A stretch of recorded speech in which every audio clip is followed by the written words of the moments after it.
di mana perusahaan properti milik Pemkot Surabaya PT YKP dari semula BUMD kini resmi menjadi perseroan daerah, dan dari perubahan ini di mana nantinya saham tidak lagi sepenuhnya milik Pemkot Surabaya. Momentum ini disebut sebagai percepatan transformasi YKP untuk menumbuhkan kinerja keuangan serta kontribusi maksimal ke Pemkot Surabaya dan masyarakat. Untuk informasi selengkapnya akan disampaikan wartawan kami dari Harian Surya, Faik Nuraini. Rekan Faik, silakan laporan Anda. Oh, baik rekan Alida dan para ibu semuanya. Ya, PT KP ini adalah sebuah properti atau sebuah pengembang properti milik Pemkot Surabaya.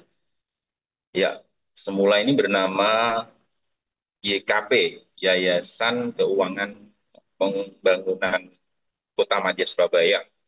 Nah, seiringnya waktu, YKP yang semula adalah BUMD saat ini terus berkembang dan dituntut lebih dari yang sudah ada seperti yang saat ini. Semula YKP ini adalah menyediakan awalnya itu adalah menyediakan perumahan khusus PNS yang terjangkau begitu. Namun dalam perkembangannya kemudian memperluas arah pembangunannya untuk menyediakan perumahan secara umum. Nah, di PD Kota Surabaya kemarin baru saja mengesahkan Raperda terkait dengan keberadaan PT KP dari BUMD ke perseroan daerah atau perseroda. Ketua Pansus PT YKP menuju perseroda PT KB Eri Irawan menegaskan bahwa memang di era sekarang, apalagi di kota Surabaya sekelas kota metropolitan, hak dasar hunian itu menjadi sesuatu yang tidak mudah untuk direalisasikan. PT IKP menjadi salah satu yang harus terpanggil untuk mendapatkan tugas merealisasikan itu. Sayangnya selama ini PT IKP barangkali apa ya sudah eh, keenakan gitu atau mereka sudah nyaman dengan penguasaan lahan yang dimiliki. Jadi aset-aset yang selama ini dimiliki YKP ini saat ini terus dikembangkan, terus dibangun hunian, properti dan perumahan-perumahan. Hanya saja dalam catatan DPRD selama ini YKP belum pernah membeli lahan baru. Ini yang kemudian menjadi dorongan kuat dari Pansus untuk diperhatikan bahwa setelah perseroan daerah ini tersandang atau terbentuk di PT IKP, mestinya PT IKP ini tidak hanya mengandalkan lahan yang saat ini sudah ada.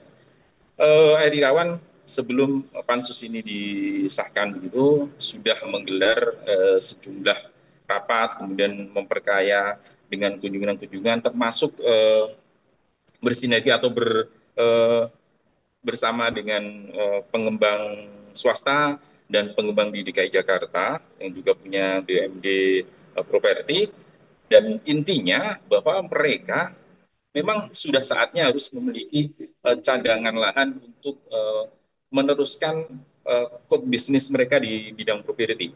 YKP selama ini tidak pernah dalam catatan Edi Rawan tidak pernah memiliki lahan baru, tidak pernah membeli lahan baru, tidak pernah membeli tanah baru selain yang sudah ada.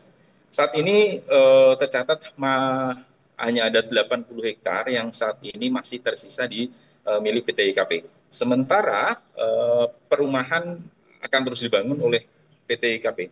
Bahkan informasi yang saya terima, eh, dalam kurun waktu 3 tahun ke depan akan ada 300 hunian yang akan dibangun oleh PT IKP. Hunian ini tergolong nanti hunian yang dengan harga terjangkau, dengan harga antara 300 juta sampai 600 juta. Nah, kalau 80 hektar ini kemudian dibangunkan atau didirikan bangunan-bangunan perumahan, tentu lahan akan semakin menipis.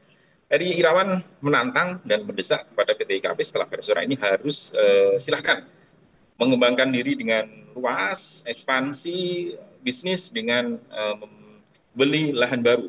Itu harus dimulai dari sekarang. Kalau tidak, PT IKP tidak akan memberi warna yang signifikan terhadap perkembangan, terhadap persaingan bisnis properti di kota Surabaya. Ya, demikian yang bisa saya laporkan untuk para tim semuanya, dan kembali ke rekan Alida di studio.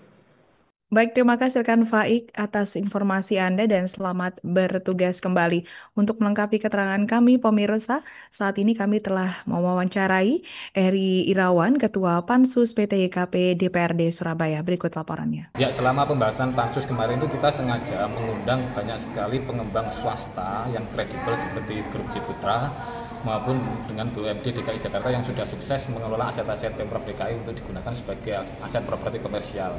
Maka kemarin kita merumuskan bagaimana YKP ini bisa lincah seperti perusahaan swasta, seperti Grup Ciputra yang lincah dalam memainkan bisnis properti, mampu mewarnai industri properti di Surabaya, tetapi juga tetap terregulasi dengan baik seperti yang dijalankan di DKI Jakarta. Sehingga kita memadukan antara konsep yang dikembangkan oleh manajemen seperti Grup Ciputra dengan manajemen BUMD daerah khusus Jakarta yang kemarin kita hadirkan di dalam pembahasan pansus. Sehingga ini download Tribun X sekarang, menghadirkan lokal menjadi Indonesia.